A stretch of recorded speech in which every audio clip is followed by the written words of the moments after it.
ನಾವು ಕಳೆದ ವಾರಗಳಿಂದ ಪಾಪಗಳನ್ನು ಕುರಿತು ದೇವರ ಸಮ್ಮುಖದಲ್ಲಿ ದೇವರ ವಾಕ್ಯವನ್ನು ಧ್ಯಾನಿಸ್ತಾ ಇದ್ದೇವೆ. ಸ್ವಲ್ಪ ಹಿಂದೆ ಹೋಗಿ ಆನಂತರ ಮುಂದೆ ಹೋಗೋಣ. ನಾನು ಕಳೆದ ದಿನಗಳಲ್ಲಿ ನಿಮ್ಮ ಬಳಿಯಲ್ಲಿ ಹೇಳಿದಂತ ಕಾರ್ಯ, ಪಾಪ ಎಂದರೆ ಏನು?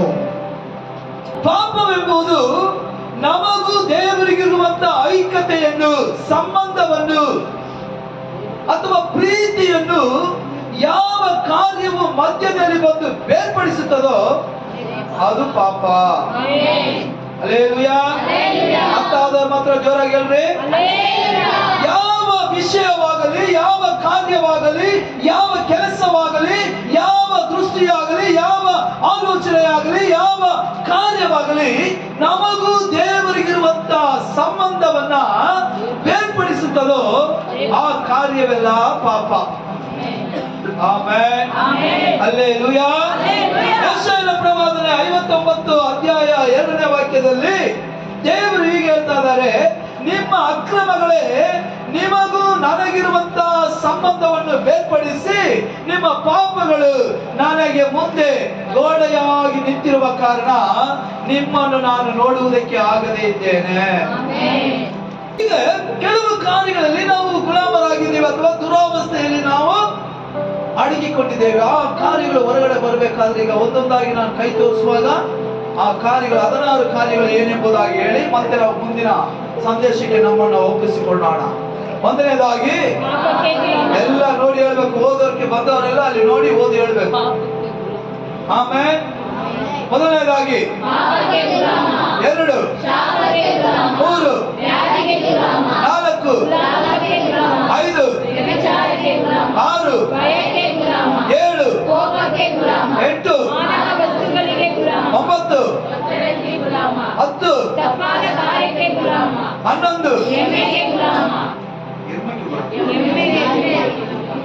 14, 15,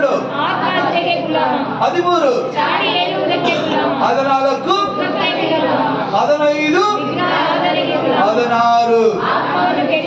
ಈ 16 ಕಾರ್ಯಕ್ಕೆ ಒಬ್ಬ ಮನುಷ್ಯನು ಗುಲಾಮನಾಗಿದ್ದೆ. ದೇವರ ಮಕ್ಕಳು ಈ 16 ಕಾರ್ಯದಿಂದ ನಾವು ಹೊರಗಡೆ ಬರಬೇಕು. ಈ 16 ಕಾರ್ಯ ನಮ್ಮಿಂದ ಹೊರಗಡೆ ಬಂದಾಗ ಮಾತ್ರ ದೇವರಿಗೂ ನಮಗೂ ಪ್ರೀತಿ ಅಧಿಕವಾಗುತ್ತೆ, ಐಕ್ಯ ಅಧಿಕವಾಗುತ್ತೆ, ಆಶೀರ್ವಾದ ಅಧಿಕವಾಗುತ್ತೆ, ಅವರೊಟ್ಟಿಗೆ ಸಂಬಂಧ ಅಧಿಕವಾಗುತ್ತೆ. Hallelujah, hallelujah. ಎರಡನೇದಾಗಿ ಹೋದ ವಾರ ನೋಡಿದಂತ ದೇವರ ಸಂದೇಶ, ಪಾಪದಿಂದ ಬಿಡುಗಡೆ. ಪಾಪದಿಂದ ನಾವು ಬಿಡುಗಡೆ ಆಗಬೇಕು. ಈಗ ಪಾಪ ಎಂದರೆ ಯಾವುದು? ಅಲ್ಲಿ ಪಾಪ ಎಂದರೆ ಏನು? ಇಲ್ಲಿ ಪಾಪ ಎಂದರೆ ಯಾವುದು? ಮೊದಲು ದೇವರ ಕಟ್ಟಳೆಗೆ ಅಥವಾ ದೇವರ ರೂಲ್ಸ್, ದೇವರ ಕಾನೂನನ್ನು ಮೀರಿ ನಡೆಯುವುದು. ಹಲ್ಲೆಲೂಯಾ. ಎರಡನೇದಾಗಿ ದೇವರ ನೀತಿ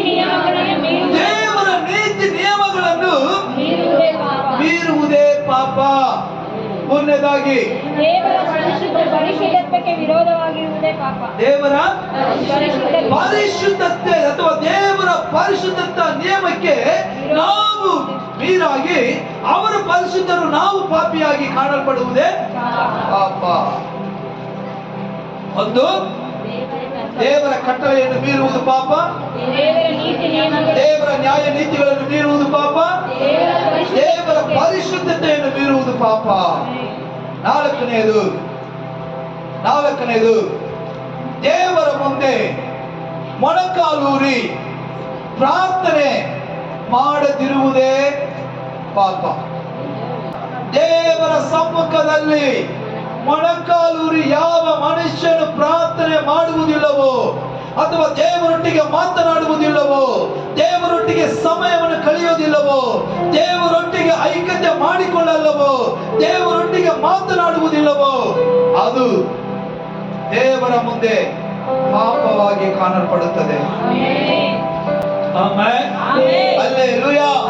ಹಾಗಾದ್ರೆ ದೇವರಿಂದ ಸೃಷ್ಟಿಯಾದಂತ ಪ್ರತಿಯೊಬ್ಬ ಮನುಷ್ಯನು, ದೇವರಿಂದ ಆರಿಸಿಕೊಂಡ ಪ್ರತಿಯೊಬ್ಬ ಮನುಷ್ಯನು, ದೇವರ ಸ್ವಾಸ್ಥ್ಯವನ್ನು ಜೀವವನ್ನು ಹೊಂದಿಕೊಂಡಿರುವ ಪ್ರತಿಯೊಬ್ಬ ಮನುಷ್ಯನು ದೇವರೊಟ್ಟಿಗೆ ಪ್ರತಿದಿನ ಮಾತಾಡಬೇಕು, ದೇವರೊಟ್ಟಿಗೆ ಪ್ರತಿದಿನ ಮೊಣಕಾಲಾಗಬೇಕು, ದೇವರ ಸಮ್ಮುಖದಲ್ಲಿ ಪ್ರತಿದಿನ ಪ್ರಾರ್ಥನೆ ಮಾಡಬೇಕು, ಪ್ರತಿದಿನ ದೇವರನ್ನು ಆರಾಧನೆ ಮಾಡಬೇಕು, ಪ್ರತಿದಿನ ದೇವರೊಟ್ಟಿಗೆ ಆತನ ತನ್ನ ಮಾತುಗಳಿಂದ ದೇವರ ಮುಂದೆ ಅರಿಕೆ ಮಾಡಬೇಕು.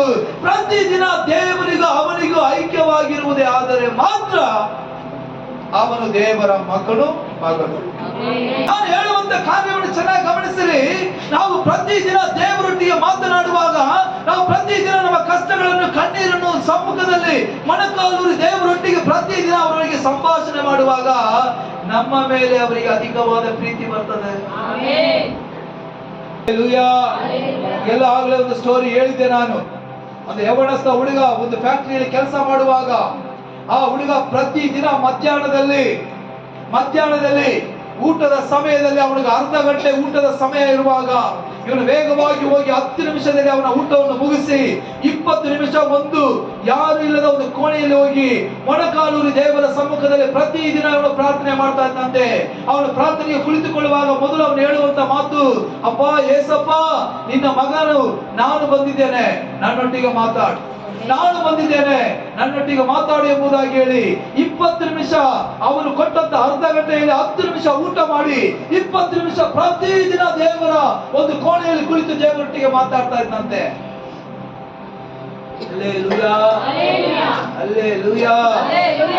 ಒಂದು ದಿನ ಬಂದಾಗ ಅವನು ವ್ಯಾಧಿ ಪೀಡಿತನಾದ, ಯಾವುದೋ ಒಂದು ಕಾಯಿಲೆ ಬಂದ್ಬಿಟ್ಟು ಈಗ ಕಂಪನಿಗೆ ಹೋಗಿಲ್ಲ, ಆಸ್ಪತ್ರೆಯಲ್ಲಿ ಅಡ್ಮಿಟ್ ಆಗಿದೆ. ಯಾವುದೋ ಒಂದು ವ್ಯಾಧಿ ಅವನ ಬಲವಾಗಿ ಹಿಡಿದಿತ್ತು, ಇವನ ದೇವರ ಮುಂದೆ ಮೊಣಕಾಲು ಅವರಕ್ಕೆ ಆಗಿಲ್ಲ. ಅವನ ಅಪ್ಪ ನಾನು ಬಂದಿದ್ದೇನೆ ನಿನ್ನ ಮಗನ ಎಂಬುದಾಗಿ ಹೇಳುವುದಕ್ಕೆ ಆಗಿಲ್ಲ. ಎಲ್ಲೋ ಒಂದು ಆಸ್ಪತ್ರೆಯಲ್ಲಿ ಇವನು ವೇದನೆಯಲ್ಲಿ ಕಣ್ಣು ಮುಚ್ಚಿ ಇವನಿಗೆ ಏನೋ ಒಂದು ಔಷಧಿ ಕೊಟ್ಟು ಇವಾಗ ಅವನು ಜ್ಞಾನ ತಪ್ಪಿದವನಾಗಿ ಅವನು ನಿದ್ರೆಯಲ್ಲಿದ್ದಾನೆ. ನಡೆದಿದ್ದೇನು ಒಂದು ದಿನ ಯಾರೋ ಅವನ ಕೈಯನ್ನು ತಟ್ಟಿ ಎಬ್ಬಿಸಿದ್ರು. ದಿಢೀರಂತ ಇವನು ಕಣ್ಣು ಬಿಟ್ಟು ನೋಡುವಾಗ ಯೇಸು ಸ್ವಾಮಿ ಹೇಳಿದಂತೆ, ಮಗನೇ ನಿನ್ನ ಅಪ್ಪ ನಾನು ಬಂದಿದ್ದೇನೆ.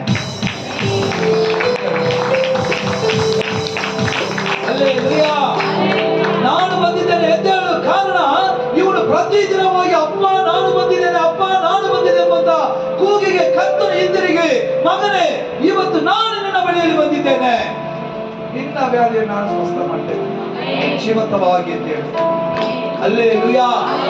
2 ದಿನ ಇವನು ಸಮ್ಮುಖಕ್ಕೆ ಹೋಗಿ ಪ್ರಾರ್ಥನೆ ಮಾಡದಿದ್ದ ಕಾರಣ ಯೇಸು ಸ್ವಾಮಿಗೆ ಗೊತ್ತಾಯ್ತು, ನನ್ನ ಮಗನು ಎಲ್ಲೋ ಏನೋ ಒಂದು ತಪ್ಪಿದ್ದಾನೆ, ಅವನು ನನ್ನನ್ನು ಪ್ರತಿದಿನ ನನ್ನನ್ನು ಹುಡುಕ್ತಾ ಇದ್ದ, ಇವತ್ತು ನನ್ನ ಮಗನನ್ನು ನಾನು ಹುಡುಕಿ ಹೋಗ್ತೇನೆ.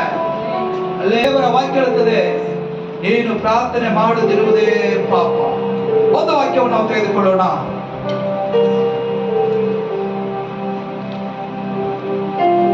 ಒಂದು ಸಾಮುವೇಲ್ 12ನೇ ಅಧ್ಯಾಯ 23ನೇ ವಾಕ್ಯ. ನಾನಾದರೂ ನಿಮಗೋಸ್ಕರವಾಗಿ ಯೆಹೋವನನ್ನು ಪ್ರಾರ್ಥಿಸುತ್ತಾ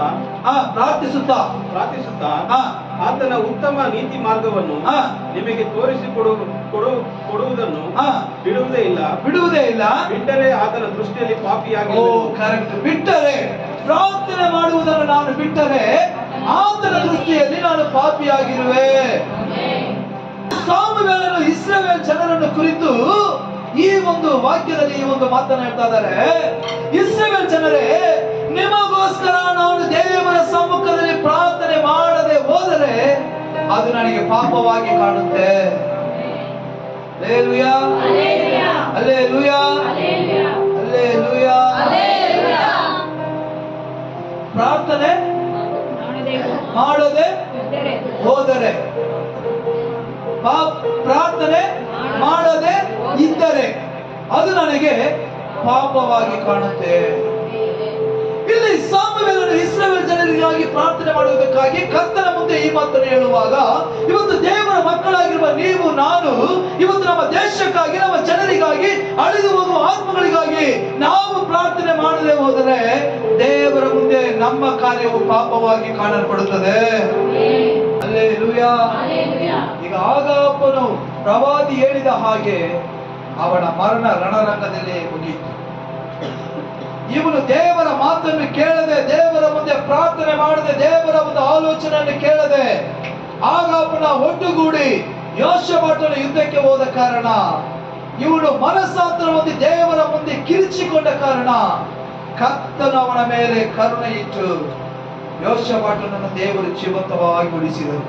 ಹಲ್ಲೆಲೂಯಾ. ಹಲ್ಲೆಲೂಯಾ. ದೇವರ ವಾಕ್ಯ ಸಾಧಾರಣವಾದದ್ದಲ್ಲ. ದೇವರ ಬಲಿಪೀಠದಿಂದ ಯಾವ ವಾಕ್ಯವು ಬರುತ್ತೆ ನಿಮ್ಮ ಹೃದಯಗಳಲ್ಲಿ ಅದು ಸ್ಥಿರವಾಗಿ ಹಿಡಿದುಕೊಳ್ಳಬೇಕು. ದೇವರ ಪ್ರವಾದಿ ಹೇಳಿದ ಮಾತು, ನೀನು ಸಾಹಿತ್ಯ ಆಗಾಪನೆ ಯುದ್ಧಕ್ಕೆ ಹೋಗಬೇಡ ಅಂದ್ರು, ಆದ್ರೆ ಇವನು ಮೀರಿ ಹೋದ, ಯುದ್ಧದಲ್ಲಿ ಸತ್ತ.